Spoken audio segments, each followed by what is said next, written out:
Hello Atticans, I'm Bryce Mitchell, and this is The Attic Wit Show.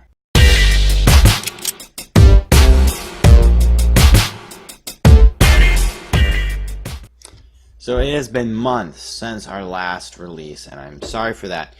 I've been extremely busy, but I have freed up my schedule, and hopefully we will be making more videos very soon. Now, I'm going to take a break from the Science of Singleness to tell you about something that a lot of people have been asking me about, and that is the Ballad of Bryce and the Girls of Woe. This is a ballad I wrote about an event that happened during the last cross-country practice, and it's hilarious, written very dramatically and over the top, and its infamy has spread around, and a lot of people have been asking me for it, so I'm going to do a dramatic retelling for you today. But first, the story.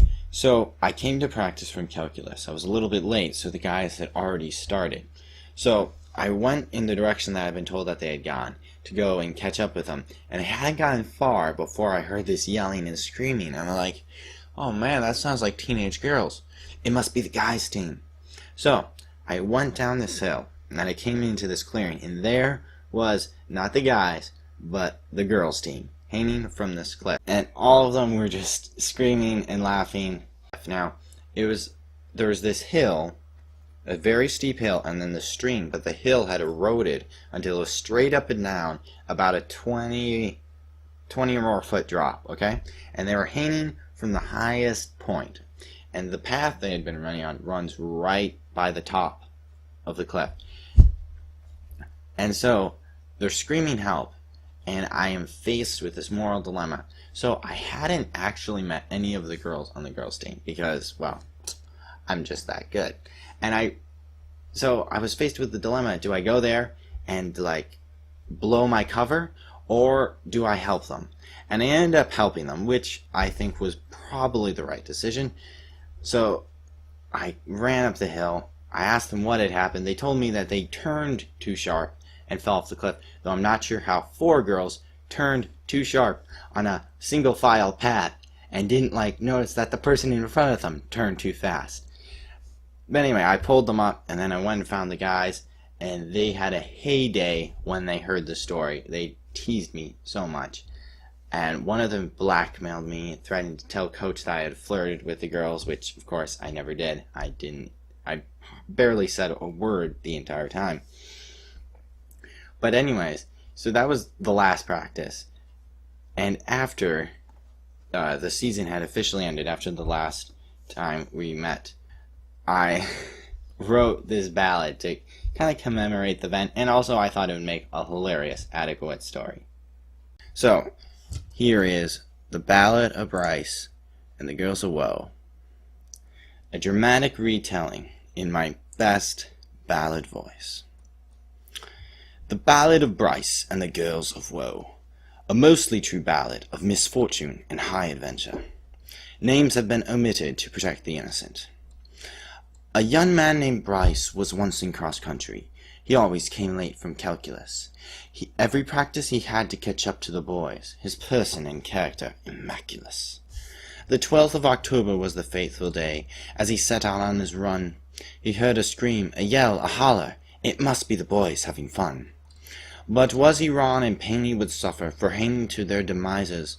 Off a cliff were 4 girls, of silly character, the kind that he most despises.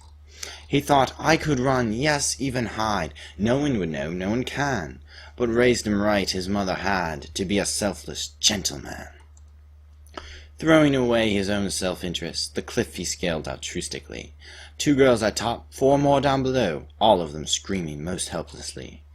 Bryce is here, they cried, they cooed, as he instantly regrets his decision. What happened here? He coolly asked. We turned too sharp without precision. Now what are you doing? He inquires again, while the girls in peril more. Oh, just hanging out, one replies, the taste of a joke being poor.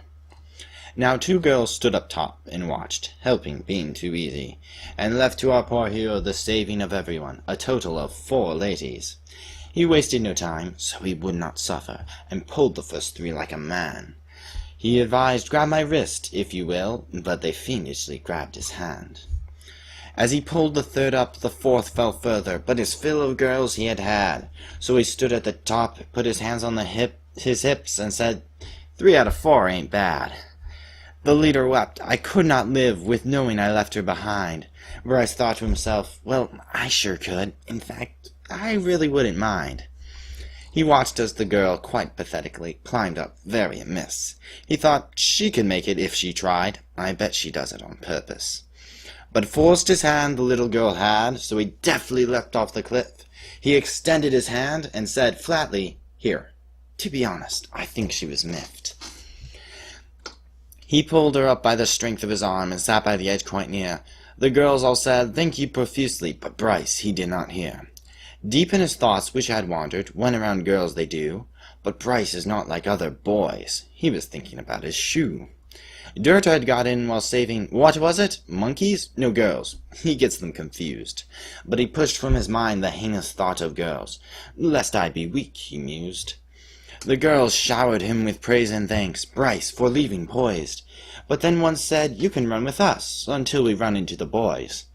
Coach had said, no running alone. Bryce knew this to be true. But how could he justify running with girls, being a bachelor through and through? But they pressed him, oh, they persisted, oh, they're crying and pleading. At last Bryce knew he must needs respite, for his ears were well-nigh bleeding. So ran with them he did at last, against his will and such. He refrained from speaking, breaking only to say, you girls talk and laugh too much. For what seemed like eternity he trotted those hills, till the boys, his salvation, were seen. He told them not his story so, but the girls, they spilled the beans. Bryce was silent as the tale unfolded. The boys listened incredulously. That this should happen to Bryce, who cares not for girls, oh, they seethed with jealousy. Bryce said, 'twas nothing but misfortune, circumstance, and bad luck.